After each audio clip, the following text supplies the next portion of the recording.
में अधिकतर तलाक हो रहे हैं, इसका मुख्य कारण आप क्या मानते हैं? देखिए, इसका मुख्य कारण भी मैं आपको बताऊं कि समाज आज संस्कार विहीन हो रहा है। हम हमारी जड़ों से दूर होते जा रहे हैं, हमारे कल्चर से दूर होते जा रहे हैं, क्योंकि आज हमने हमारे गाँवों को छोड़ दिया है। हम लोगों परिवारों में बच्चों को लेके नहीं जाते हैं, उनको अपने समाज के बारे में बताते नहीं है, तो वो बिल्कुल अब हम क्या थे ये चीज़ भूल चुके हैं, हमारे संस्कार क्या है वो चीज़ भूल चुके हैं। इसके अलावा दहेज भी मोटा कारण है। क्या होता है, जब रिश्ते होते हैं तो डिमांड की जाती है।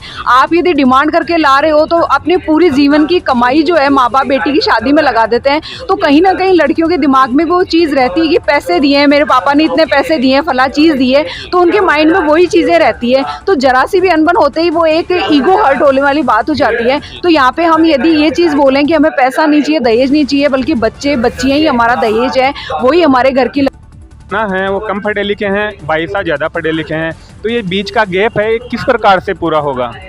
इसके लिए भी मैं बार बार बोलती हूँ कि सब लोग बोलते हैं कि लड़कियों को पढ़ाओ लिखाओ, लड़कियां तो आजकल बहुत पढ़ी लिखी काबिल है। समाज को इस ओर ध्यान देना होगा कि जो हमारे बना लोग हैं उनमें शिक्षा की बहुत कमी है। ग्रेजुएशन एक नॉर्मल चीज़ है, तो लगभग आपको ग्रेजुएट लोग मिलेंगे, और जो बहुत ज़्यादा अच्छे पढ़ लिख जाते हैं वो फिर विदेश में सेटल हैं, फिर उनकी डिमांड बहुत ज़्यादा हो जाती है। तो सबसे पहले तो शिक्षा का स्तर उठाना पड़ेगा, और यह आज के टाइम में लड़कियों का नहीं, लड़कों के शिक्षा का स्तर उठाने की ज़रूरत है। और हमें जो ये पूरी ज़िंदगी की कमाई है वो शादी में खर्च कर देते हैं, वो खर्चा वहाँ ना करके बच्चों को सेटल करने में लगाइए। आप बच्चे पढ़े लिखे नहीं है, फिर उनके पास रोजगार नहीं है, हमें गट्स नहीं है बिजनेस के, तो आप उनको बढ़ाने में दीजिए। ये पैसा जो आप बर्बाद कर रहे हैं दिखावे में, वो बच्चों को सेटल करने में लगाइए, तभी ये गैप दूर होगा। और ये हमारे साथ जुड़े हुए हैं, आगे से आगे हम हमारी जो चीज़ें हैं सोशल मीडिया पर डालते हैं, तो लोग हमसे कॉन्टेक्ट करके परिवार के बारे में बताते हैं। मैं व्यक्तिगत तौर पर परिवार से बातचीत करती हूँ, जो महिलाएं होती है पूरी परिवार की रूपरेखा मैं जानने की कोशिश करती हूँ कि वाकई में जो मुद्दा हमारे पास आया है वो सही है या नहीं। उसके बाद में हम उनके बैंक डिटेल वगैरह देखते हैं, यदि अकाउंट वगैरह किसी का खुला नहीं है तो पेपर वर्क वगैरह करवा के उनकी बैंक वगैरह में अकाउंट खुलवाते हैं।